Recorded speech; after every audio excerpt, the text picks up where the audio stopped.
All right, we are recording. Welcome to Smart Salons and Stylists. This is call number 8, I believe. And we are just clicking along. So who's getting massive value from this call series so far? So Lisa, what's some of the great values you've received up till now? I think the social media thing, I'm starting to figure it out. It's good. A ton of clients are friend requesting me. So pause 1 second. So a ton of old clients have now found you, or new clients? A little bit of both. Okay. So clients are wanting to follow. They're wanting to see what I'm up to because I'm talking about it. Yep. And they're sharing it with their friends. So now new people are following as well.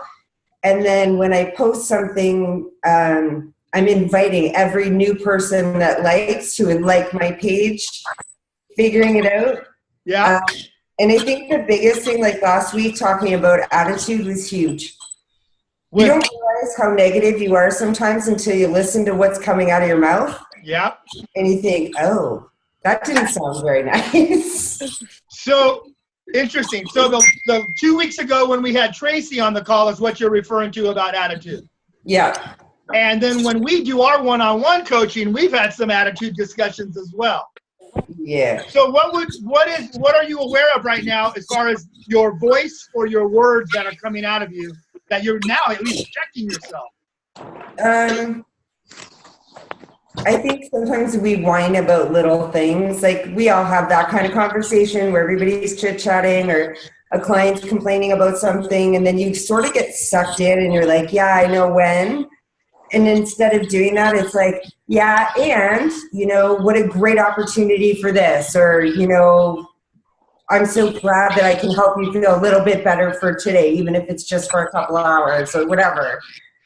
So when we start comparing ourselves to our pity party and we look at somebody that survived cancer, only took 2.5 weeks off during chemo treatments, all of a sudden our day's not so bad, huh? Yeah, exactly. Well, let me tell you, the last 49 hours, Tracy was on my mind too when I was in my ordeal. Because the whole time I was in my ordeal, I was like, okay, this sucks like butt. However, none of it is like life-threatening to me at the moment. So, yeah, it's all about our perspectives and attitude. So thank you for that, Cheryl, Lisa. Who else kind of has some thoughts and beliefs around attitude, please? Would you all agree that our attitude and our thoughts and our beliefs control kind of everything? Absolutely. So, Terry, how do you manage attitude on any given day? Well, I am basically pretty much a positive person, and I do have. We hadn't noticed. I just have to have my mindset right. It's real. I can slip into a pity party anytime I want to. As somebody once told me, it's the most expensive party you'll ever have. And, I keep my mind focused because of taking time to do meditation in the morning. That sets the tone for my day. Also knowing that if I slip into, a bad mood or whatever, I can start over right there. I can grab hold of myself and say, okay, step away. I may go in the bathroom and have a little prayer moment or something, and then I'm okay. It's real easy to let a difficult client get under your skin. And and Jennifer and Katie will both tell you what I say when that person is in your chair that absolutely nothing is making it right. Is there something else besides their hair going on in their life right now, and they think the right hairstyle is going to fit? Oh, wow. So just step back and take a breath. Wow, that's huge. How many of us have ever had that experience? Like, we're doing everything we can, and that client is just like, it's not happening. I love that. So besides that feeling of that as a possibility, where, is there something else going on in this client's life, in this guest's life, besides just thinking about it, do you do a check-in to kind of really find out? Well, I will. I kind of one of the things that I find when you're dealing with something like that is to say something positive to that client, to find something to compliment them about, and it redirects their focus from whatever negativity is going on. Yeah. And I'm also somebody who will say, you know, I've done everything I know how to do, and it doesn't seem like I'm going to make you happy today. Yeah. And yeah, I had a client, this has been a couple of years ago, that brought me a picture of herself from about 1978 and wanted that haircut. And first of all, the picture in the hair was about 4 inches longer than the hair on her head. Not to mention what has happened hormonally and everything else between now and 1978. And 50 pounds ago? Yeah. And I mean, every time I said, we can start to move you into a look like this, but I can't produce this today. You know, she came up, it was like, but she wanted this. And I said, you know, I'm sorry, but I don't have a magic wand, so we're going to do the best we can. And I just have to pass it off at that and not let someone in that negative mindset set my value for the rest of the day. I love that. I love that. So, you know, today we had the real inspirational attitude story with Tracy. However, would you all agree that we have to deal with attitude hours, our teams, and our guests on any given day? Would you all agree with that? So yeah. I kind of want that call to be about the nuances of attitude, how we do a checkup on ourselves on any given moment throughout our day as we go through our ebbs and flows. How do we get out of the valley? And what type of things do you guys do? And then I'll share some other tools along the way. But I'll piggyback on what Terry was saying right there about, you know, dealing with those clients. So can I share a quick story about that, a similar scenario of never pleasing a client? Is that okay, y'all? Yes. Okay. So I remember years ago, I had a client in San Diego, and I'd probably been doing her hair 5-7 years or so. And this woman, I can't recall a time that she was like, oh my God, I love it. Like that, you know, some clients are just like over the moon at the end of the service. She was always finding this or that, and it was just never good enough. It was never right, and it became exhausting. And so I was doing some personal development work, and I was starting to learn how to find and use my voice. And I had a come to Jesus party with her. And when she came in one time, I sat her down. I'll call her Mary for the sake. And I said, Mary, before we get started today, I need to have a little talk with you. Is that okay? She said, sure. What's going on? And I got real quiet and I got real private. And I said, I'm not sure if you're aware of this or not, but I've never made you happy at the end of a service. And that's not my commitment. My commitment is not to just meet your expectations. My commitment is to exceed them. And I don't believe I've even done that. I don't believe I've even met them. She goes, no, I love how you do my hair. I'm like, excuse me? She goes, I love how you do my hair. I said, you have never once put that word into a sentence when I finish your hair. Not once. And she goes, really? And I'm like, Mary, here's the facts. It's been a long, long time that we've worked together.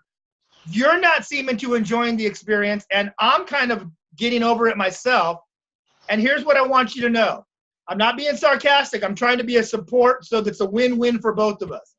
I'm not sure you're aware of this, but there's about 15,000 hairdressers in San Diego, and there's about 1,300 salons.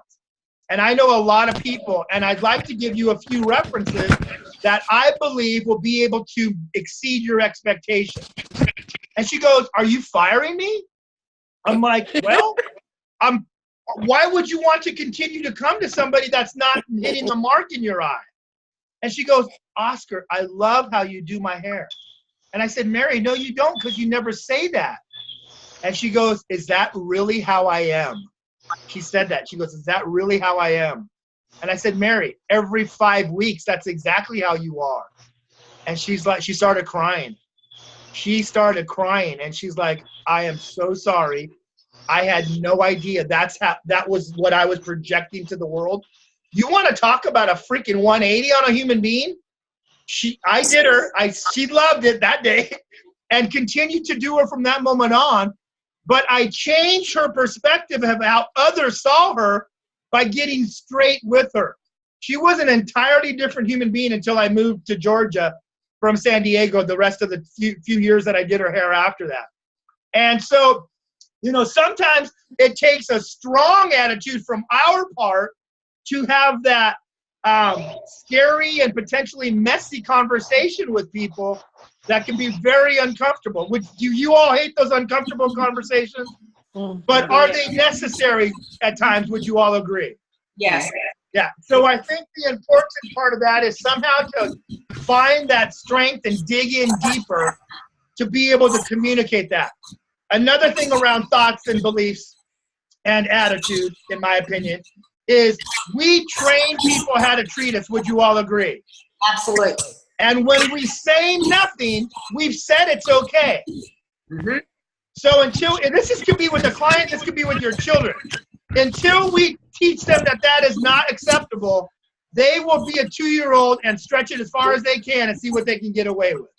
When people continue to not call or no-show or cancel at the last second, and I hear this all over the country, oh, that's okay, we'll reschedule you. Well, hell, why the hell should I pre-book, or why should I take it serious? A, there's no consequence, and B, you don't seem to care all that much, so why should I? So that's another thing that we have to be careful about in our attitude, is that we get too lax in our attitudes, and then we become the doormat. Who's ever felt like a doormat in your business or with the client? Yeah. Yeah. So until we start to really take control back of that, we can actually double hands. Until we take control back, this is the type of stuff that can continue to happen for our business. So who is just jolly Holly every day, all day long, besides Terry? Who gets in the funk? Elisa, unmute yourself, please. So, Elisa, have you identified some of the things that bring you in the funk? Yeah, I think my number one thing, honestly, it's like a self-fulfilling prophecy. Keep going. I get lazy, and then stuff doesn't get done, and then I get overwhelmed because I have too much to do, and then I'm so overwhelmed that I do nothing. And then it's like this self-fulfilling prophecy of total chaos. So what are you self-fulfilling? What's your thought that you are creating? That I'm never going to get it all done, or that I'm just never going to make the numbers that I want to make, or never going to get the staff that I want to get, or it's just you get all these negative thoughts in your head, and then when you don't do anything about it, it comes true, right? Yeah. So what does Henry Ford say? It's on one of your bricks. If you believe you can or believe you can't, you're right. So you get to keep being right, and you can't get it done, and there's too much to do, and I'm in overwhelm. So you constantly are correct in that opinion, right? Right. So everybody, this is an awesome little tool. Get a piece of paper, everybody, and draw like a 4 or 5 inch circle, and cut it in half vertically and cut it in half horizontally. So we'll call this a bad attitude or a negative attitude, and you write that on the outside of the circle. Right, Christy? We did this, didn't we, with you? Okay. Yeah, so you write whatever, like, so on yours, Elisa, I'll dance with you in this conversation. So on the outside of your circle, we've done this too, right? No. Oh, we haven't done this? Okay. On the outside of your circle, and this is for everybody, whenever you're having a negative thought or you're kind of stuck, and you know you've been stuck, whether it's 20 minutes or 2 days, you're stuck. So you write your current perspective on the outside of the circle. What is your current perspective? So for Elisa, I can't get it done. For Elisa, I'm in overwhelm. Elisa, there's too much on my plate. So those are the current perspectives. Who else has a perspective that they can share with us? Melissa, what might be something you write on the outside of your circle? Not enough time. Not enough time. Monica, what's something you might write on your circle? You're muted.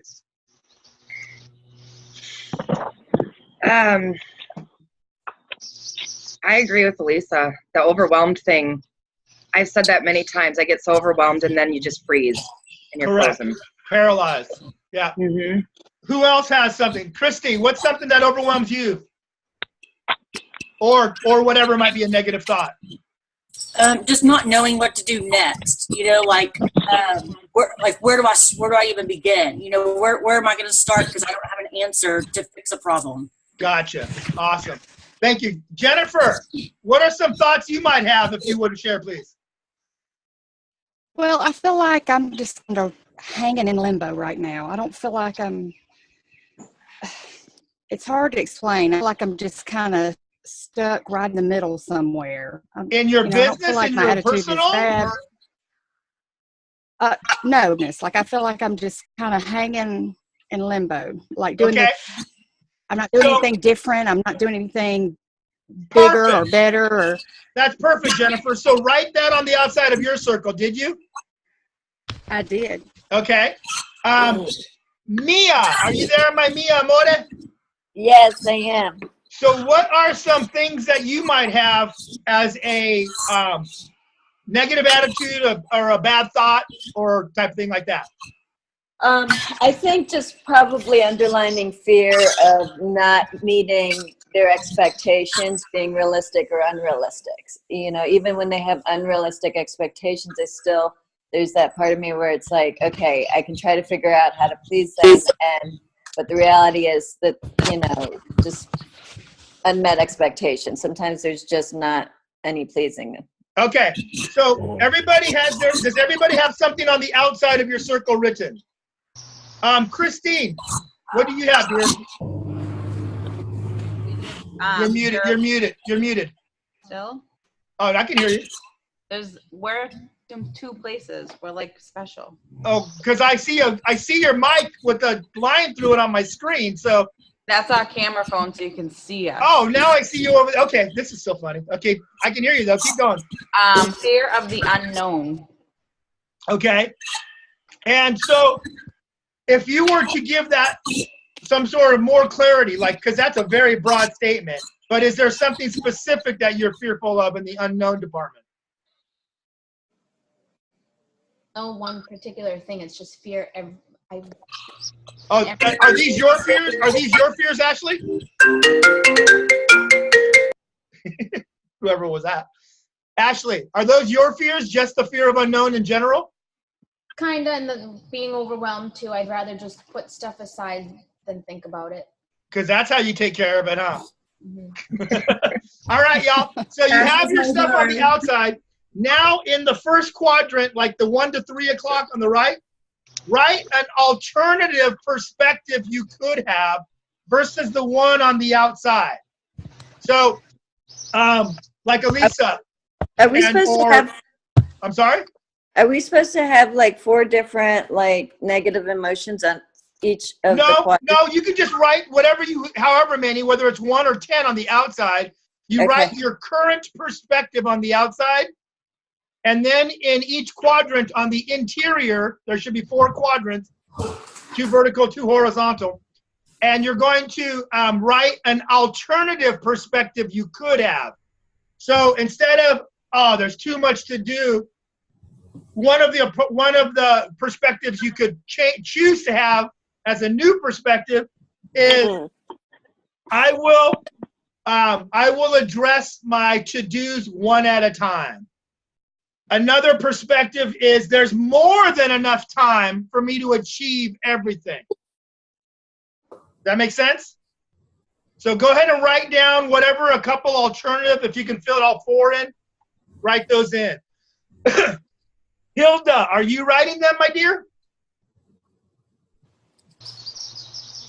Can you hear me, Hilda? I see your name. Delia, are you going to be able to come on? Hi, Oscar. I'm sorry. Oh, that's okay. How are you, Hilda? Nice to hear your voice. I'm driving. Oh, you're writing? So, Miss Hilda, I have to acknowledge you. I heard from a little birdie that you are being so amazing right now and helping Delia. Yes, I am. Thank you for that, and congratulations for being a strong team member. Thank you. You're welcome. Delia, can you unmute oh, there you go. Can you hear me? Yeah.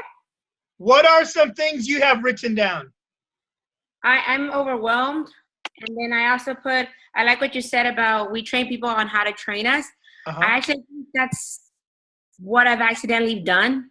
And I've not confronted at the moment and then let it build up and bother me. And so I need to attend to the issues, as not just work, but kids too. Like I need to attend to the issue right away. But it's follow through, I guess, too. Yeah. So this is big. This is kind of strong for you, especially right now. Would you agree? Oh, yeah. So what are you kind of really aware of right now? You've trained some people that people get away with stuff when you don't tell them that not to, right? Yeah. But like you said, that's probably my fault. Yes.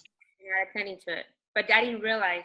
I'm getting better at trying to do and be strong with my policies and procedures and just following through.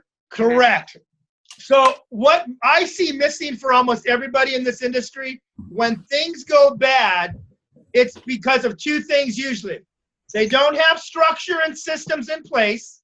Yep. And if they do, they don't have consequences when things go awry. So as I'm working with Susie and her policy manual a little bit, as Christine and I are coaching on that, and we're trying to create this structure so as these businesses and your salons and companies grow, you have something in place that becomes automatic and autopilot, so to speak. It can constantly be tweak and addendum, add or subtract to these documents, but until we have consequence clearly spoken, and then we enforce those consequences, the behaviors don't change much at all. Would you all agree? Yeah. So Melissa, we know what you had on the outside. What are a couple alternative perspectives you could have on the inside? Well, you kind of helped me cheat a little bit that there's more than enough time. Before you said that, I wrote, take time from unimportant projects, because we all choose to do things that really aren't that big of a deal. Yeah. And one bite at a time, strategize what I need to do and do it one step at a time. So let me ask you this, Melissa. I'm speaking to Melissa, but I'm speaking to all of you. Melissa, so having just done this exercise, I know what I know about you and how you run your day. It's crazy. And so you must live in that overwhelm on a pretty regular basis. A little bit less than I used to, but yes. Yeah. Okay. So prior to having this little exercise, how long did you stay in overwhelm when you were like, oh my God, I'm here? It depends on what was going on. Like last week was a little bit overwhelmed the whole week, but that's also the week before Easter, and that sometimes happens. So yeah. Can this tool help you though in that moment to at least emotionally break the bondage of, because emotions can wear us down. Yes, T? Yes. Yeah. So this is a great tool to change what they call your state of being. So write this down also, team. There's 3 states of being. So we're usually either in a physical, mental, or an emotional state of being. Physical, mental, and emotional state of being. And Blair Singer, who's a big trainer that I've trained under with the company called Peak Potentials, he talks about the 3 states of being. If you change one, you change them all. And what do you think is the easiest one to change at a physical, mental, or emotional, team? Mental. Anybody else? Emotional. Strike 2. Who's going to get the right answer? Physical. And I imagine it can be whatever, but he says the easiest one to change is physical. And if you change one, you change them all. So hypothetically, I'm in a negative emotion, I'm in a negative flow of energy, and I'm kind of stuck here. So I can stay here, and I can keep being negative, and I'm on the hamster wheel. And this is the document I wanted to post on the screen right now. And I hope it's going to be in my computer when these guys get into it later. But it's about it's a linear sequence of our thoughts and our beliefs, and we get on the hamster wheel and we can't get off. So if we do something physical, you can change your mental and emotional state of being. So I used to go in the back room and I would do a Taylor Swift and shake it off, man. Literally, hands, legs, arms, feet, waist, head, neck, move everything around, fingers, and then I'd go back on the floor better. Not necessarily correct, but better. And then I was more aware of how I was feeling and what I was doing and or not doing. And I had to change that state of being. So keep those tools close to you. You guys, we get funk on our shoes from our clients. Would you all agree? They drop their stuff on our lap and then they get to go play and we got that stuff all over us. So, and it's exhausting, the stuff that they can put on us. However, that's our fault as well for not controlling the conversation. Would you all agree with that? Yes. There's plenty to talk about during that 60 minutes or 2 hours or 30 minutes or whatever their visit is about hair, about possibilities, about techniques, about tools, and about products. I don't need to know who's cheating on who and who's doing who and all that other stuff. I got plenty of business to talk about before we get into the drama. So if you want to keep that crap off your shoes, don't let them poop in your parade. And manage ourselves a little better, manage the experience a little bit better. But physical, mental, emotional, you change one, you change them all. The easiest is to change is physical. Yes. So I want to talk a little bit about my friend Susie Trial and her salon. She has the most amazing team dynamic that I think I've seen in the country. And you all that know me know that I deal with hundreds and hundreds and thousands of salons and teams. And I don't know that I know another one on this level. So Susie's culture at Sage Salon is one of, it's all team. Team is there, like you want to talk about there is no I in team, they're the living example of that expression. There is no I in team. To the point that, you know, if for the stylist out here and even for Christy doing lashes, are there times when we're in the weeds that we're just so behind and busy? Yeah, and we can't catch up. So like when that kind of happens at Susie's salon, the team is aware of it. They see it. They're looking for opportunities to support each other. That's their attitude. How do I support my teammate? And they are looking for opportunities to help out. Oh my God, Elisa, you look like you're, you know, do you need some help? And these people are not prideful. They're all encompassing because it's all about the guest and staying on their timelines to respect the guest as well. So the person, Elisa would say yes. Next thing you know, there could be 2 or 3 blow dryers going off on one client's head. Susie, I know this story when we were at a show together. She was speaking in the classroom I was in after me. And she was talking about on a Saturday, she had called from her home. She was already home. And she's calling, it's about an hour before the salon's supposed to close. And she makes them close like on time. And so they can go have their life. She's not open even 40 hours a week as a salon. She's very structured, and some days they start late, many days they end early, and Saturdays they're out like way early. And so she called about an hour and a half before the day was supposed to officially be over, and everybody, and the girl that answered the phone there, she's like, how's it going? She goes, well, we got 3 people that are like in the weeds. Susie says, tell them I'll be back in 10 minutes. She came back from home to get on that floor and help her team finish on time so they could go have their Saturday and holiday and the rest of their weekend with their family. And would you all agree that that's an amazing attitude as a collective team? Yes? Yes. Okay. I want that. So as a salon owner, for those of you that are owners of, and you have your teams, Christine, Monica, Melissa, you know, Terry, I know you have the booth rental salon, and then Tracy when you open, and then Delia. So all you salon owners, what do we think it takes to create that culture in your business? What can we do different? I think you mentioned it earlier, Oscar, when you talked about systems. Let me pause you 1 second, Terry. There's a background noise. If I can get everybody to hit mute on their phone for a second, except Terry, and then as we bring people on each individually, you can unmute. Thank you. Go ahead, Terry. I think a lot of it is what you already mentioned in the fact of having systems in place that you use for whatever the particular instance is. Also, having an atmosphere where a stylist can ask for help. I've been in plenty of salons where somebody's knee deep and they're not about to ask somebody to shampoo for them. So that's pride and ego, right? Yeah. Well, not only that, it's pride and ego, and it's also that whole deal of, I can do this myself. Which is pride. Yeah. And ego. Correct. But, Lee and I share an assistant. We're the two owners, and our assistant is available for them to use if she's not working for us, so they can utilize her to shampoo for them. Yeah. When they do that, they pay her per service or tip her or whatever. Okay.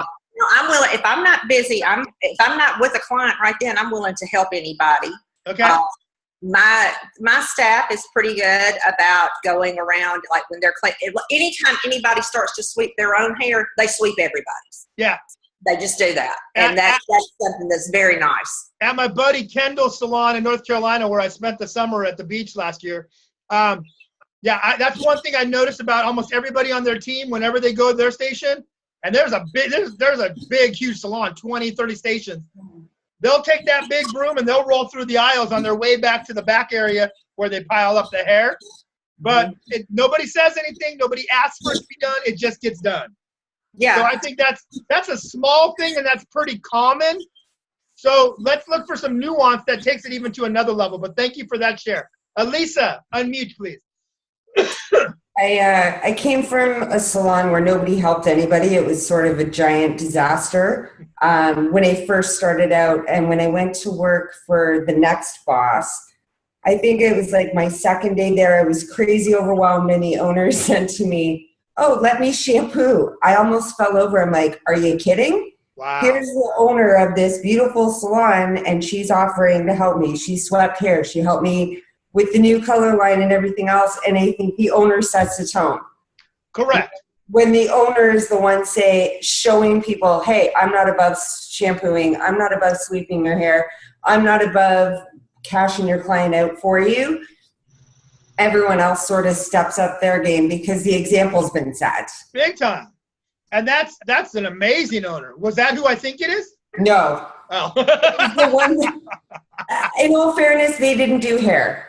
That's right. But the stylist that came after that would never, like the assistant would, but other stylists would never. Wow. So you said a lot of good meat there. So it starts at the top. No owner's better than anybody else. So when we start to create those congruent ideas, then we start to create culture. And culture can be consistent when it's really thought out, and then when it's really lived, when you live it. Exactly. Culture, it's a buzzword that everybody, our culture's this, our culture's that. I pin people in a corner at a hair show and I'm like, tell me about the culture of your salon. And they're like, what? But culture can be everything that sets the tone of the experience from the top down and from the front door to the back door, whoever comes in or out. Yes? Yes. Absolutely. So thank you. Who else has an idea? How can we create an amazing team environment for the people I said? And then I'm going to move into some of the renters to see how we can still create a team attitude, even in an independent type place. So Melissa, what are some things we can do in your environment?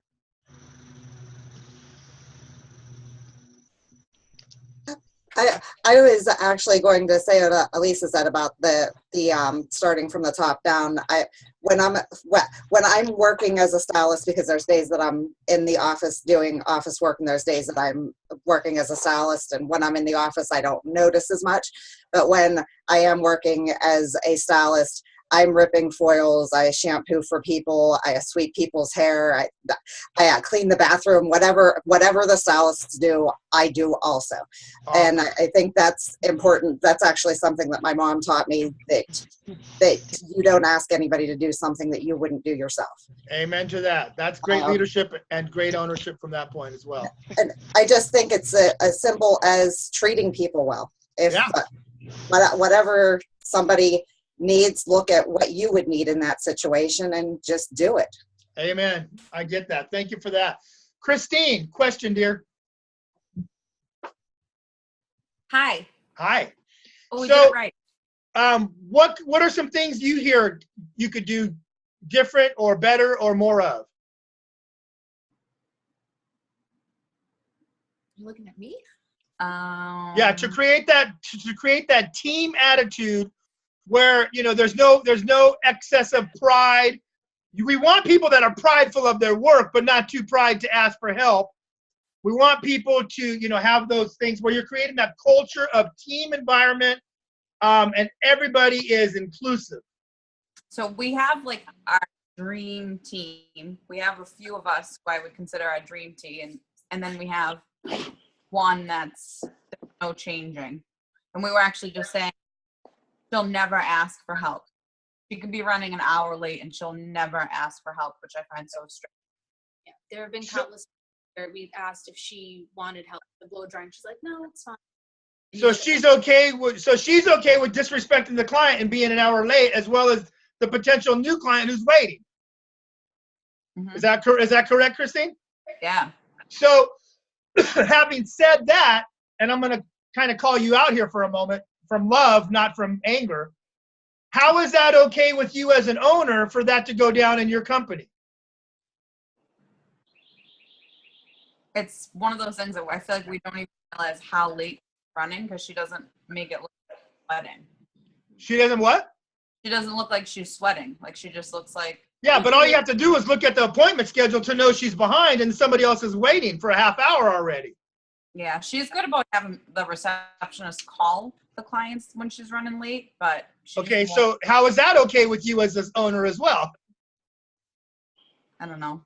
I mean, that's polite when you run behind on those once in a while occasions, but if this is her pattern, then it's kind of going to get dangerous there, as far as somebody's going to get upset at some point. You could lose 1 or 2 or 3 clients, and then if you play that out over a year times 2 or 3 or 5 people, now what happened? I know. So it just comes down again to the consistency. It comes down to the consequence. It comes down to, you know, what's our attitude around stuff like that? Hey, if you're okay with it, it's not affecting my day whatsoever. However, if you're trying to create a repeatable culture that you can grow and have more people come into, or maybe even expand to more locations at some point if that's somebody's dream. But you can't do any of that without the consistency of culture, and you can't do that without the attitude of team and that we're all here for each other. And I would be interested to have a little one-on-one conversation with that person privately and kind of find out why they won't accept the help when they're an hour behind. And just do a check-in. And then, and you know, when I coach you in our one-on-ones, Christine, I talk to you about putting it back onto them. So how do you see this could be improved, or how do you see that it's not working? And, you know, other people, when I'm talking to, when I've talked to Christy about consequences, I talked about put it out there to the team, let them set the consequence, because sometimes their self-consequence is even stronger than the one you might have put out there. And it's amazing when they have that participation. So thanks for that share. And did I lose Monica or Mia? I guess Mia popped up. I'm here. Oh, there you are. So Mia. Yes. So that's your commission over there with Jania. With Jania, right? Yes.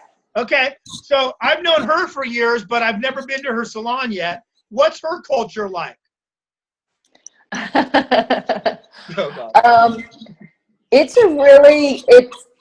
It's all renters, so they're great. I'm the only commission person, So okay. it creates a very interesting dynamic for me because it's a bunch of independent ships that are all very busy. They all, it's a good work environment because they all get along really well. But it's interesting. On my end, I feel like there's a lot of disorganization and lack of structure.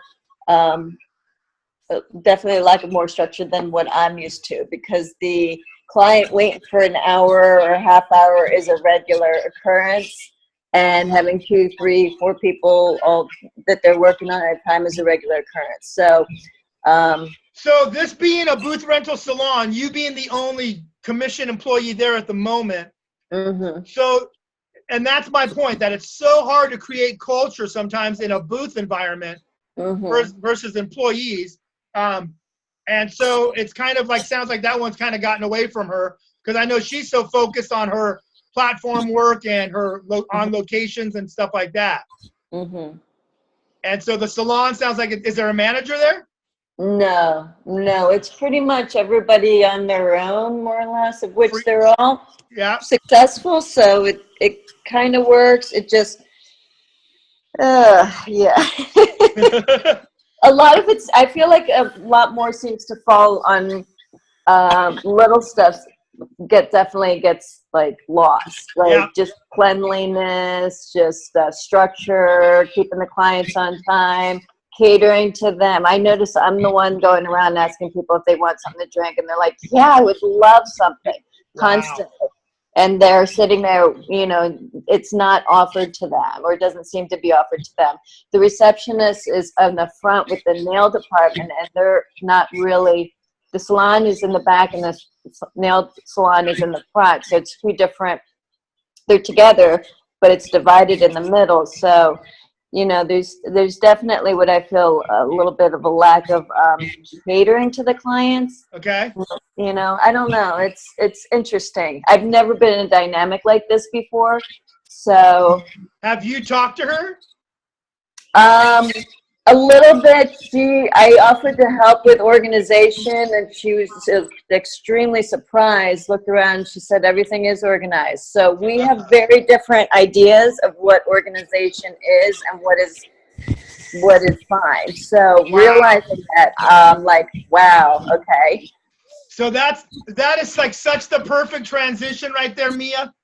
And thank you for that. So that's the difference between perspective and reality. And sometimes we all have our own realities, and there's Mia with a different perspective of organization and cleanliness. I know for me personally, when I ran my dad's salon in San Diego, you know, we had 30 people, 2 different buildings that we connected to create one huge salon. And when I was first young and getting into the business, I was the maintenance guy, the cleaner. I was doing the cleaning. And eventually I couldn't see the forest through the trees anymore. And I wasn't doing it as clean as it should have been and could have been. I wasn't doing the details that people wanted to see while they're working in that environment. And eventually we had people leave because of me. And it wasn't filthy disgusting. It was little tiny things that added up to them that frustrated them, and they were upset and then didn't like it and moved on. So, you know. Well, I realized that some people, because she's an amazing artist and she operates beautifully in that environment, like it does not faze her whatsoever. And she gets it done beautifully, and she's fine and content. I'm realizing that I'm very anal. I'm very, like, everything has to be in its place. Like, she can go to her cabinet and her colors all be in disarray, and she finds exactly what she wants, and she's fine with it. Me, I need to have all my colors lined up in the proper order, boom, boom, boom, boom, because otherwise I get unsettled within myself. So it's learning to, but she's fine. So I can't say, hey, my way is right. You need to do it my way. It's learning how to adjust to other people's, you know. Yeah. So I get that in the She's cabinet great. story. Yeah. But if the salon was a complete pigsty like a locker, that's not okay. But I hear what you're talking about in that regard, which was a great transition. So I want to talk real quick as we kind of are on the second half here. In my team building workshops and in my training when I was getting my certification 7 years ago now, to facilitate my team building programs, there is a concept, and I want you guys to write this down, called when is it good enough?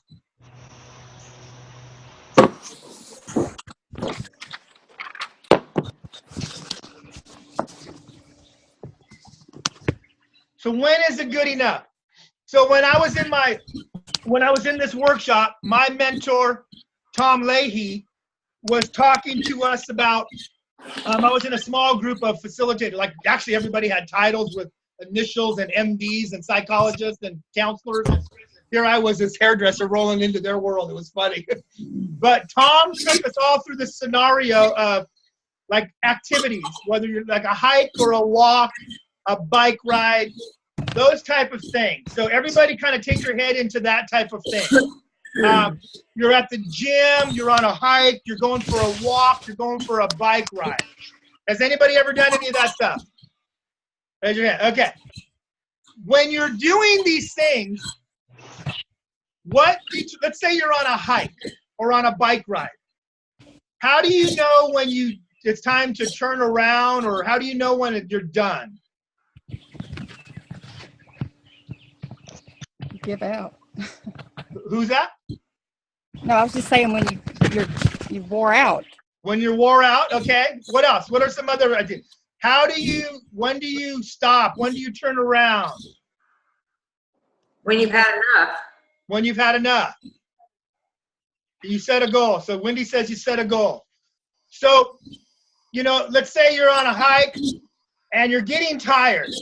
You know you're getting tired. You're not, pooped yet, and you still got to get back. So how do you determine when you turn around or where you turn around? I give myself a mile thing. Okay, I'm gonna go 1 more mile and then come back. Okay. What else? How do you know when you're done, team? How do you know when to turn around, to stop? I typically go from time, and I'll think to myself, I have this much time to do it, so I'll go this far, and then when I get half of that time, then I come back. Okay, and that's when it's good enough. Awesome. What else? How else does somebody else think about it? I know for me, I'd go on these bike rides before I moved. When I was in Georgia by where I lived, I did this one track through these neighborhoods, and the very first time, I'm like, I don't know what's around this bend, but I know I got to turn back soon because my legs are burning. And so then I got around this bend, and then I saw this kind of tree way off in the distance. And so as Wendy just said, I kind of set a goal for, okay, when I get to that tree, I'm going to turn around. But actually, I got to that tree, and I felt strong still. So I went about another mile, and that's when I turned around. So I'm talking in the world of kind of exercise and hiking or whatever like that. Now let's come back to our business world. When is it good enough?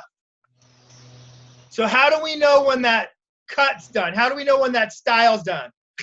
I was by no means the king of updos and upstyles growing up, but I worked right next door to my sister. We worked in 2 chairs next to each other in 3 different salons for like 15 years. And when I'm doing my updos, they were nice. I'll give them average, slightly above. But I'd be in there and I'm moving hair and I'm pinning hair and doing whatever. And I keep doing it, and I keep doing it, and I keep doing it, to the point that sometimes I undid something that was pretty and I made it ugly. And my sister used to throw an elbow in my rib, and she's like, Oscar, stop, you're done. And so in my mind, never feeling really confident, never feeling really good enough about upstyles, it was never good enough. So I always kept trying to get it better and better, to the point that many times, I made it worse. So how do you guys know when it's good enough? So Christy, how do you know, like when you're doing your lashes on a guest, how do you know when there's enough? You're muted. There you go. A lot of it is a timing thing, but okay. Like when we're done, I don't know. It's kind of hard to. to It's explain. an interesting question, though, right? So if you're playing the clock thing, I have 60 minutes or I have 2 hours or whatever, and I got this far on her set of lashes, technically you may or may not be done. Is that correct? Some people may need more time. You know, kind of depends on your speed and how many lashes they have. You know, some people it may only take 30 minutes, you know. So that's where, you know, it kind of gets hard. Do we want to still, you know, give them the time that they think they're paying for, or do you go ahead and stop? You know?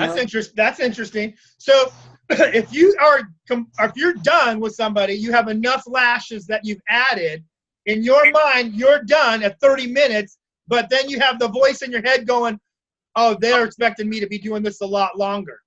Mm-hmm. So then you start getting into time. You're exchanging time for money now, right? Yeah. But when it's all said, don't they want the result? So right. if you got to the result in 30 minutes, where some of your team is not as fast as you, that might take 60 or 90 to get to the same spot. So how do you deal with that? Is that just an internal battle, or is that a verbal conversation? It's a verbal, you know, I kind of, since we've been coaching, I kind of went and changed the menu, you know, some, and, you know, gave us different titles as a master and senior. Yes. You know, so that's helped out because, you know, you back yourself into a corner, you know, the more you do it, the better you become, you know, so it is about, you know, speed and your experience. So we're kind of fixing that. Some people, you know, time is money to them too. If, you know, if they can look good and get out, then, you know, that's fine. But then, you know, if they're not happy with the look, then they're like, well, you should have spent more time on me, or you were rushing, or, you know, stuff like that. So you just got to deal with it on a one-on-one base. But I do back up all the work. You know, if they're not happy, you know, for some reason, you know, we'll come in, let's look, let's fix it, you know, for them. But got it. Thank you. You know, I remember, God, early on in my career, how many of you have ever heard of Alan Benfield Bush? ABBA? You've heard of the products ABBA? So that's ABBA, Alan Bush. So Alan, this was when he had ABBA. And his sales rep distributor in San Diego was looking to put an educational date out there for Alan to come in to San Diego to do a 2-day hands-on. So the distributor was called Double R, Rick Rand. And Rick came in the salon and he was talking about it. I said, well, where are you going to do it? He goes, I don't know yet. I said, how many people are coming? He goes, I don't know yet. So long story short, I let him use my salon. We had 16 chairs. I let him sell 14 of them to other people. My sister and I came for free, and we had Alan in the salon for 2 days. But Alan teaches a system of cutting called volumetrics, which took me from 60-minute haircut blow services to literally I was doing haircuts in 10, 12, 14 minutes, done, and into my blow dry. And I had a client who I actually grew up with her, and her brother was a hairdresser, but she chose to come to me. And then when I learned this technique, she's like, Oscar, don't take this wrong. You cut my hair really, really great, but you're so fast. And something about the speed when I want to come to the salon to relax didn't work for me. So she quit me. And I heard her and I understood her perspective on that.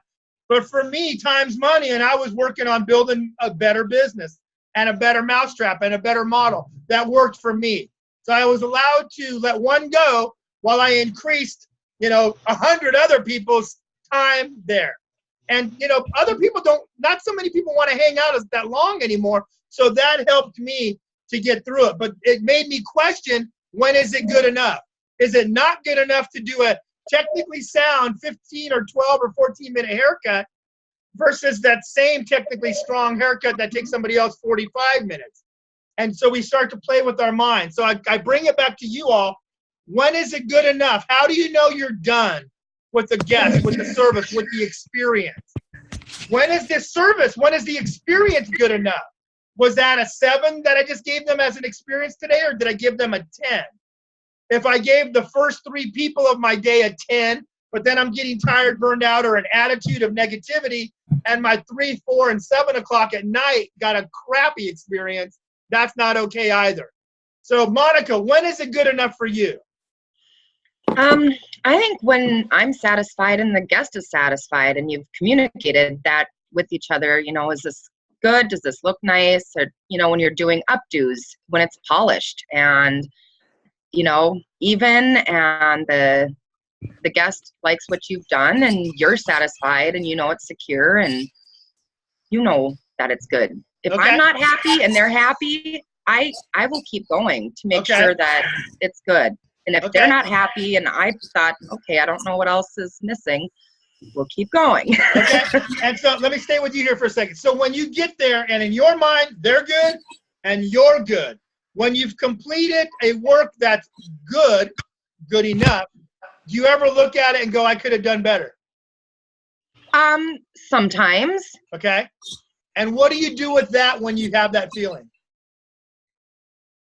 Well, I usually will keep going until I'm satisfied or till they are satisfied. But is your satisfaction based on good or great? Oh, great. Okay. You see where I'm going now?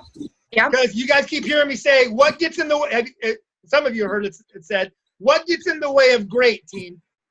Good. Good. Good gets in the way of great. And so many times our success meter is based on good versus great. Terry, were you about to say something? I was, but I can't remember what now. just dance with me then. When is it good enough for you? When is it what? Say that again. When is it good enough for you? I think a whole lot of that comes from your initial consultation with your client and having exceeded their expectations. So whatever their expectation was, when I get to the point where I feel as if I have met and gone above that, then we're done. Okay. Awesome. Thank you. Christine, when do you know it's good enough?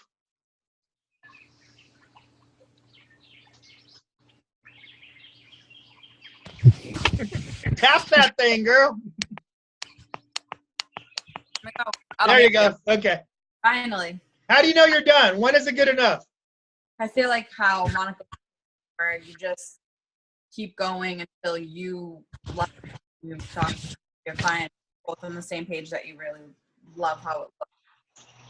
Okay. And so do you go all the way to great or do you stop at good? I'm too anal to not go to great. Okay.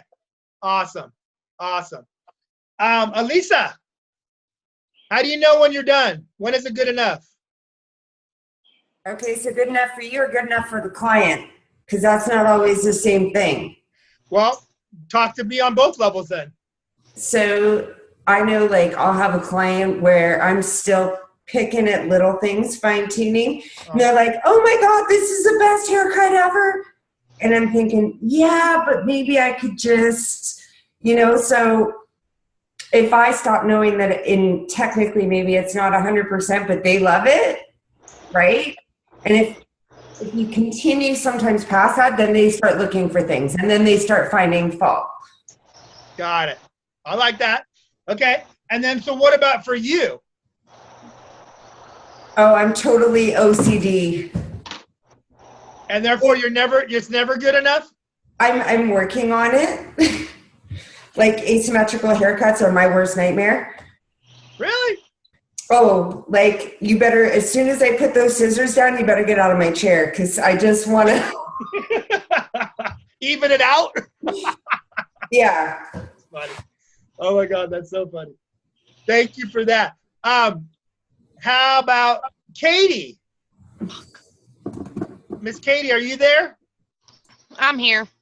How are you? Nice to meet you, ma'am. I'm good. How are you? I'm great. So how about for yourself? When is it good enough for you? When do you stop? Usually, like everyone else is saying, whenever I feel like it's complete and when the client's happy and when I feel like we're both really excited about how the end result is. Okay. And I'll be honest, sometimes I kind of get a little, like, the client's really getting on my nerves, like we all have. I'm like, this is good enough for me. Just get out of my chair because you're driving me nuts. Yeah, I hear you on that one. I think sometimes I think it's a really good thing I'm not behind the chair anymore. My 53-year-old patience meter is gone down. Yeah. How about Mia? When is it good enough for you? I check in with the client, like asking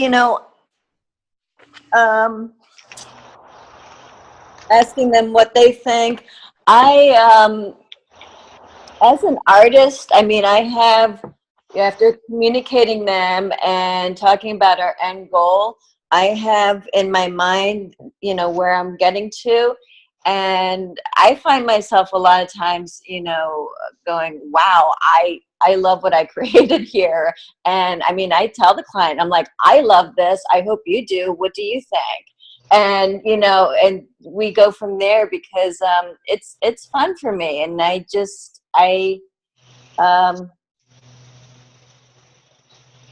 don't know. I think Go ahead.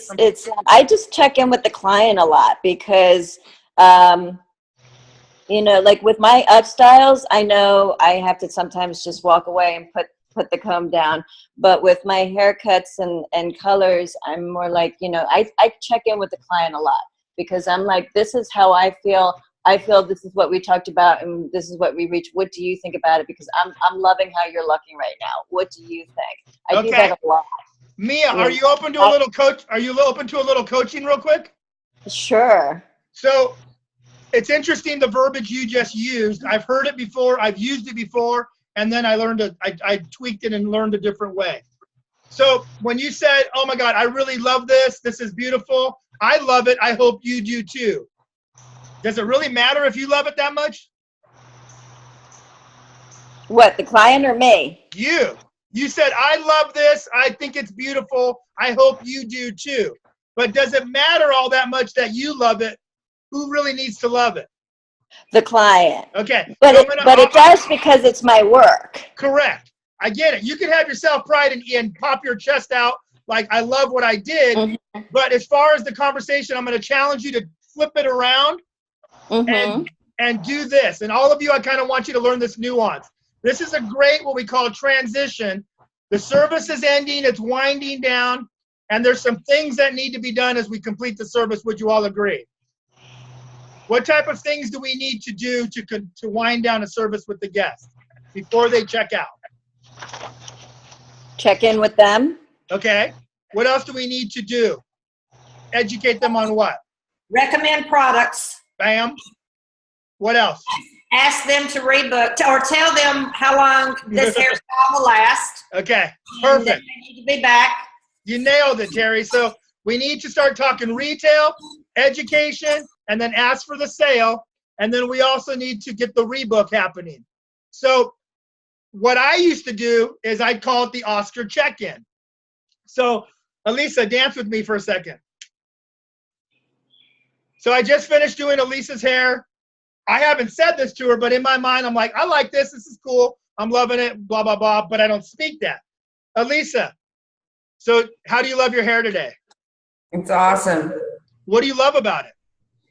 I love the color. I love how soft it is. I love that it's not falling out when I comb it. Anything else? I love the cut. So could this be a real interaction at a salon with the guest team? Similar to that, right? So do we have her programmed into a few yeses right now? Right? You're going to sell me my conditioning treatment. You're going to sell me my blowout spray. You're going to send me my heat protector. And now you transition right in. So, Elisa, based on the look you just said you loved, I want to recap really quickly everything, the regimen I used to create the look you just said you love. And then I do my recap. You know, this was the moisturizing shampoo and conditioner that I used on you. This was the root boost that we used to create that volume at the crown. This was the medium spray we used that's going to hold you in place but not make it hard. And this was the shine we used to complete the look. What would you like to get started with today, Elisa? Bring it all up. So I got her programmed on yes. Do you love your hair? Yes. What do you love about it? A, B, C, and D. Not my words. Whose words were they? Her words. I love A, B, C, and D. Great. In order to create A, B, and C, here's what you'll need. This is what I use. This is what you'll need to duplicate this look at home. Great. So, Elisa, could you see your hair looking this beautiful on a consistent basis? I hope so. Awesome. So I'm going to train you some more on the styling. I know we did a little bit of it today. Each time you're going to get better and stronger. On your next visit, I'm going to put the brush and dryer in your hand and coach you even more. So in order to maintain this look on you, Elisa, I need to see you in 5 weeks. And then you move into the rebooking conversation. Do you see how that great transition of check-in works, y'all? Yes. And you're getting a program for the yeses on retail and the yeses on the rebooking. And that's what we create security with. When you can look out in your books and see lots of different stuff on your books, that's called security. When you look at your books and you see nothing, and that page is white, we call those whiteouts. So there's nothing going on in the future. There's no security on my books. I can't do any kind of financial projections as to what I might make based on what's currently on my books. I can't take my goals and say, okay, my goal is 2,000 a week. I have 1,200 on the books. My gap is 800. How do I fill that gap? So you know, we have to bring all these things together that it starts to make that. That's how you get your rebooking percentage into the top 1%. And here's the performance standards again, real quick, team, as we wind this down. Some of you do know this, some of you don't, some of you probably forgot. But rebooking is statistics to be in the nation's radar, so to speak. The top 1%. Terry, what do they pre-book? The top 1% in the nation. I think it's in the 90s, 95. 85% and up. Woo! So top 1%, is that you, Elisa? That's me. Yeah. I just hit it. Awesome. So when you're tracking your numbers, that's why they know, because they're tracking their numbers. So if I'm at 85% or higher in my pre-booking, that's top 1%. Top 10% is what, Elisa? 75. 75 to 84% is the top 10% in rebooking. Above average is like 55% to 74%. And average in America, y'all, right now, average in America is 34% rebooking. So these people, by somebody rebooking from 6 weeks to 5 weeks, or the other way around, if somebody went like from 4 weeks to 5 weeks, or 5 weeks to 6 weeks, you end up losing 2 visits per year per person. Right. So we have to be aware of that. We don't pre-book them to dive into their wallet and rip them off, because some people need 3 weeks, some people need 4, some people need 5, and so on. This is about integrity. However, on that fine line, when we know at 6 weeks they roll in and their hair is faded bad, but at 5 weeks it was still doable. So the conversation starts to become, you know, in order to have your hair looking its best throughout the entire time between today and your next visit, boom, 5 weeks is the better window for you, or 4 if that's the case. So that's the pre-booking conversation. Here's the retail numbers to be in the top 1 and 10% in the nation for hair first. So to be in the top 1% in hair, average retail ticket should be what, team? 15. Top 1%. Top 1% is $21 average retail ticket. Top 1%. This is for hair. Estheticians and skincare is going to have a different number. But for hair, top 1% is $21. Top 10% is $11 average retail ticket. Puts you in the top 10% in the nation. Above average is about $5.50 to that $10.99. That's above average. And the average retail in America right now is $3.25. That's what we do as an industry as far as the statistical average in what we sell as retail. So I don't know what that looks like in your world, but in my world, if we're averaging $3.25, what's the average shampoo bottle cost these days? 20.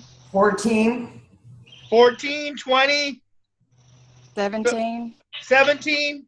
So let's play with 17. That's kind of in the middle. All right. So 17 divided by 325, it goes in 5.2 times. So picture this. 5 families live in a tight cul-de-sac, and their houses have to be butted right up to each other because they must be handing the shampoo through their bathroom window to their next door neighbor and so on down the road. And 5 families are sharing 1 bottle of shampoo because that's how we're selling it. That's kind of an exaggeration, but when you think about it, that's about how the game is played, right? Yes. So if we start to really control the experience of the retail and having a different attitude about retail, you know, I've been on the road for 19 years now, speaking at shows all over the country, and I've talked to thousands and thousands of beauty professionals, and I hear this all. I'm not a salesperson. I'm an artist. You know what? Yes, you are an artist, but damn it, you better embrace the salesperson because it's no longer okay just to be an average artist or even a good one. You have to be the whole enchilada, and that means you have to take ownership that retail is a necessity to keeping a business open. Retail is a necessity to keep clients loyal. They're buying the PBA, the Professional Beauty Association says that a client will go purchase a retail product within 48 hours of getting their hair done. So it doesn't mean it's getting from you, but within 48 hours, they're buying products. Where? Yes, Terry. You're muted. You're muted. You're muted, Terry. We have a nail technician in our salon who has a lot of clients that are not hair clients. Yeah. My station is right next to hers. So there are a lot of them who question me about product. And, you know, I take the time and tell them, and I had this one the other day who said, can you get that at Ulta? And I said, well, you can buy it right there about 10 steps from here. Yeah. And he said, oh, I said, you know, why do you want to make a trip to Ulta? You know, when you buy your product here, it helps us out. It helps us out with education. It helps us out with this, that, and the other. Long story short, she ended up buying 2 or 3 products that day. Correct. But she was going to get up and drive to Ulta, which is a 10-minute drive. Yeah. So, and I said, on top of that, Ulta's prices are higher than ours are. We do manufacture. We do recommended prices by the manufacturer. Ulta is higher than that on everything except their gallons and liters. Okay. I love that. So you educated your guests to the realities of Ulta. You know, Ulta Absolutely. has $1 million marketing campaign which trains the consumers to come to Ulta to buy. What's Ulta? It's an American beauty supply that the public can go to. And it's because they have a couple chairs, they're called a salon, and so it allows them to sell. Right. Which makes me mad. Oh, I know. So having said that, we can all have the conversation similar to what Terry just said to our guests.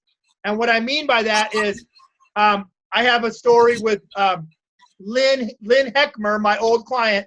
I did her hair for probably almost 10 years before I left San Diego. She was a vice president of a bank. And I'd probably been doing her hair for several years.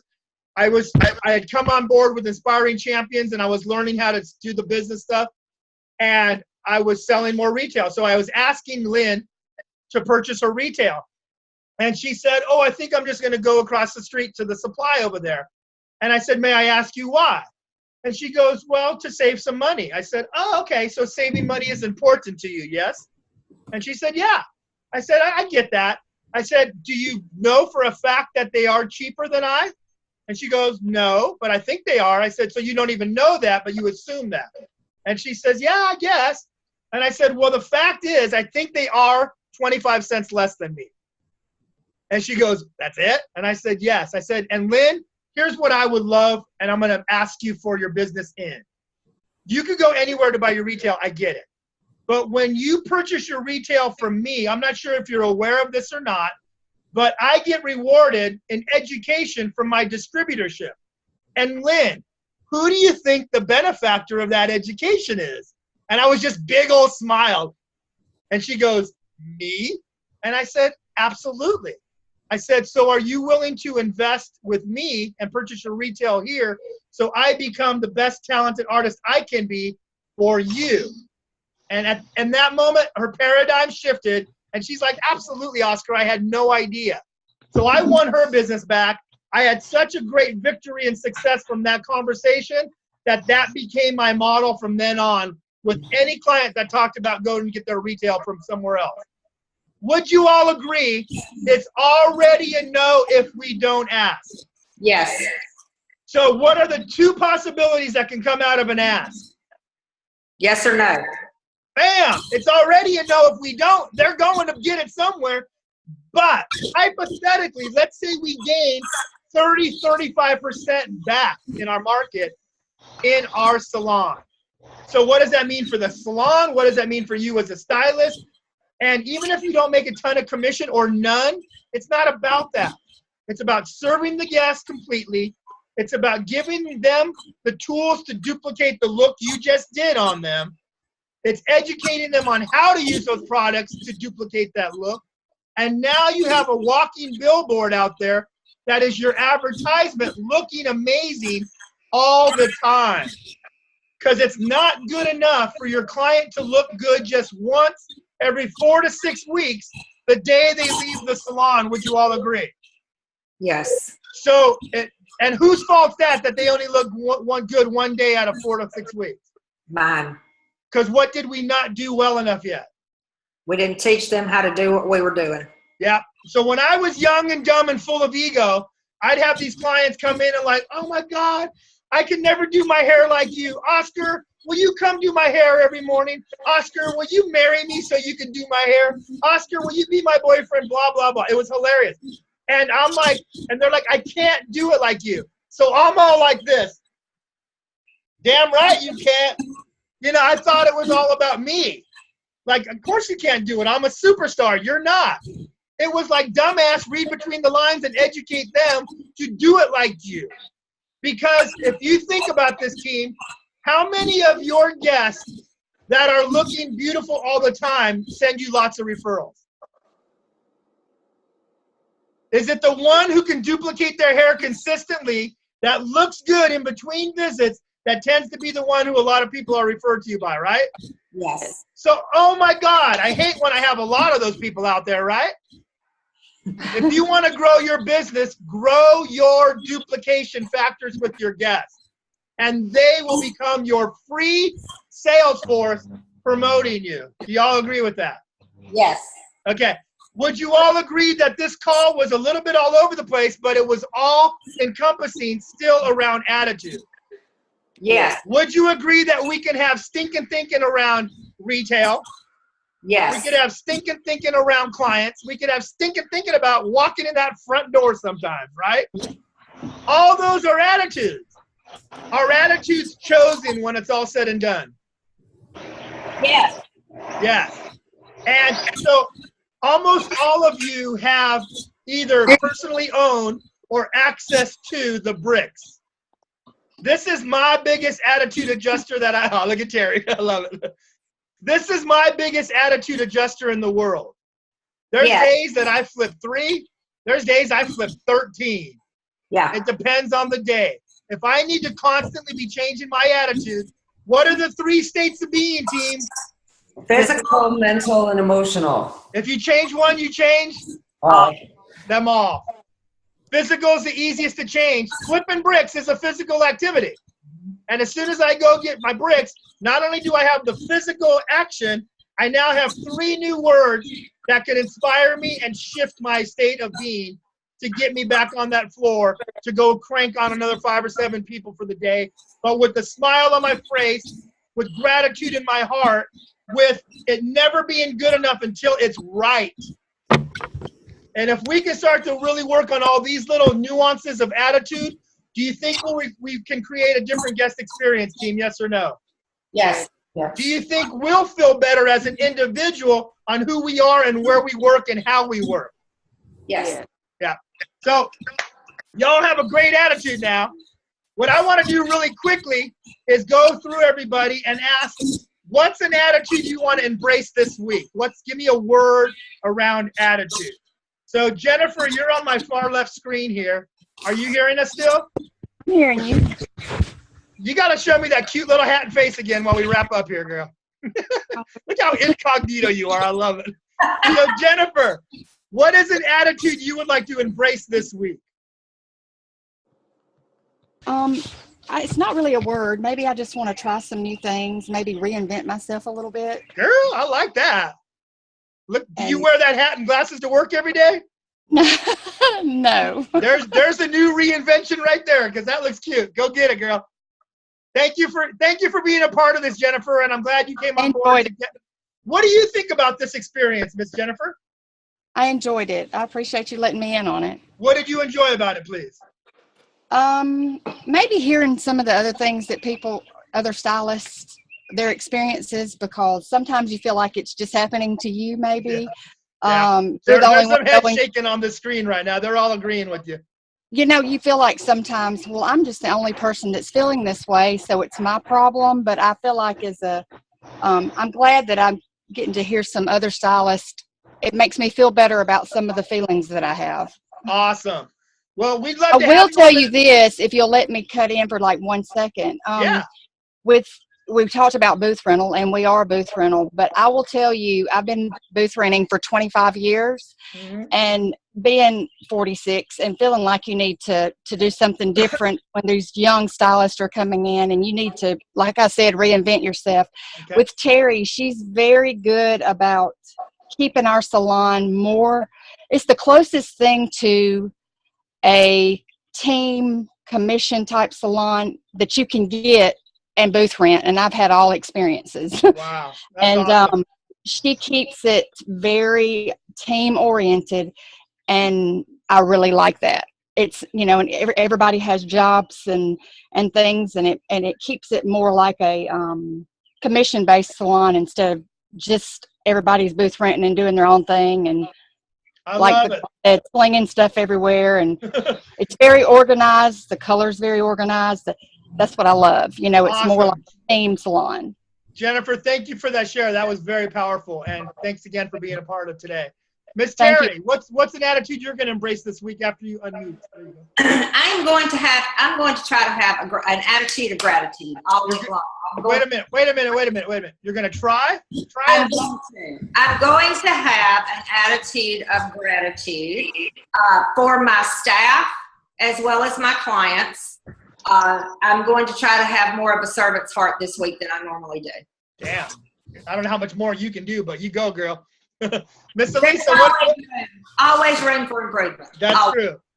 What are you going to embrace this week attitude-wise, Elisa? I'm going to embrace an I got this attitude and just get her done. Snap! I love that. That's a great one.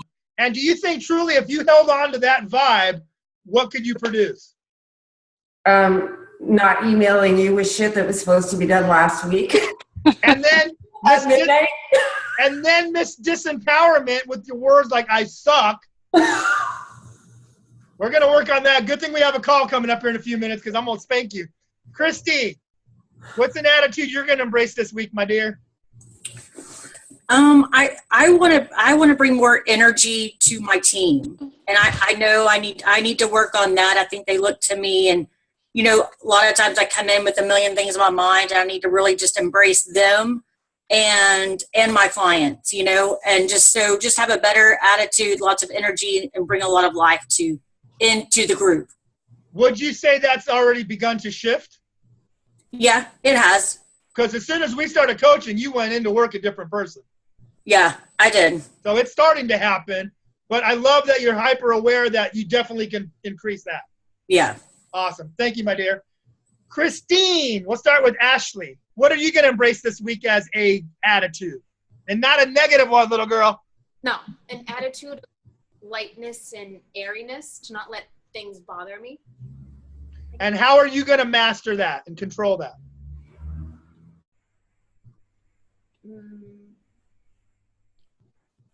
To just let things slide. You're gonna embrace your inner Taylor Swift and what? Shake it off. Christine, what are you gonna embrace as an attitude this week? After having to be with my family for the weekend of Easter, I am going to try and switch when people are negative to a positive mind frame so that I don't take on. You broke up a little bit. You're gonna do what with your family? No, I was with my family all weekend, which means like negative city. Oh. So I'm going to take any one of my clients that starts the negative talk and try and say, like you said, switch it to positive and see what happens. I love it. Awesome. Thank you for that. Miss Monica, what's an attitude you're embracing? I know we're winding down here, you guys. I want to get you off here. You know, I recently finished the book You Are a Badass a couple weeks ago, and that has been huge for me. Just constantly reminding myself you're a badass. And one of the things she said in there is that I'll show it to you on the call. I got it. One of the things she said in there is that you are the person that can have this too. You do deserve that. You are that girl. And that's something I think that was a mental block of mine of, you know, thinking, well, I can't have this or I can't have that. I can't afford this. And she's like, no, you can have that. Wow. And so just kind of this, you are badass, go do it. Going live scared the crap out of me. And I decided, nope, you know what? I'm a badass. I can do this. You are a badass girl. I love that. No, I am. Thank you for that. Melissa, what's an attitude you're embracing, please? I am going to embrace the attitude of peace and organization. When you talked about the physical, I kind of forgot about something, but we used to have this crap corner, and the crap corner was behind a really big poster, but a floor standing poster, and that's where all the crap went that we didn't know what to do with.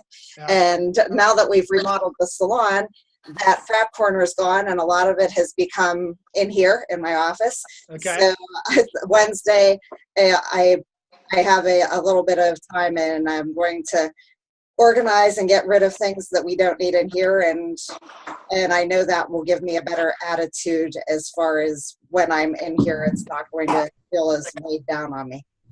Awesome. I remember what walking through the salon like after we've got rid of the crap corner, how much better I felt about that. Yeah. That's amazing how you're going to feel after that. Yeah. Thank you for that. Who else wants to share? Because I want to get you guys out here and respect your time. Anybody else? Unmute, participate, throw something out. Who's that? Katie? Katie Yes, McHugh. I was gonna say, focus on positivity and let like stress or go, and don't let like negative stuff from a prior guest carry on to the next one. Yeah. And don't let my personal stuff go to work with me, and just try to focus on one guest at a time and being positive and happy. I love that. You know, that's the Disney approach. As soon as you go on work, you're on stage. Yeah. You know, you can only be your real you behind the velvet curtains where nobody can see that you're down or that you had a bad day or that you're pissed at your boyfriend or whatever, that type of stuff. It can't come onto the show floor, so to speak, right? Right. Awesome. Anybody else? I have a quote that my roommate gave me yesterday that I thought was extremely profound. I'm just going to read it. You can put a pauper into a palace. They will reduce the palace to a prison. But if you put a prince into a prison, they will transform the prison into a palace, metaphorically speaking. So you can create the environment around you that you cultivate within you. And that just hit me. I was just like, wow, how powerful is that? And realizing that, you know what, yeah, you might be in this environment, but it's what you're bringing within you to that environment that can create the experience for you. So, wow. Yeah. I don't think we can end any better than that. Would you all agree? Right. Wow. Yeah. Did everybody like today's call? Good for y'all? Yes. Good stuff? Yeah. Awesome. Yes. Well, thank you all so much for being a part of this. I got some work to do to figure out what's going on with all my computer and all my documents and trying to get my life back. I literally had my Excel file that I had my spreadsheet with everybody's name and everybody's email address and blah, blah, blah. At the moment, I don't have any of that. So I'm going to have to go recreate kind of everything at the moment. And pray for me, you guys. I got some work to do, and I've been in a rough situation for the last 2 days. So you want to talk about an attitude of gratitude? I'm grateful for all of you. You want to talk about an attitude of overcoming shit? Woo! The list, you don't even know what this has been like for the last 2 days to get to this point. I thought Wendy forwarded me y'all's email that I'd sent to the group initially on Friday, and I was about to hit cancel last night. And I made one more phone call back to Microsoft and actually got to a point that I was able to pull it off and get to here with the. So I'm at stage 1. I'm far from finished, but y'all have a blessed week. And let's all just keep being the light to other people. And as Gandhi says, be the change you want to see. Love you all. God bless you. Have a great week, okay? Bye, guys. Woo, woo. Talk to you in a few, Elisa. All righty. Cheers, Bye. guys. Thank you, Oscar. Thank you, guys.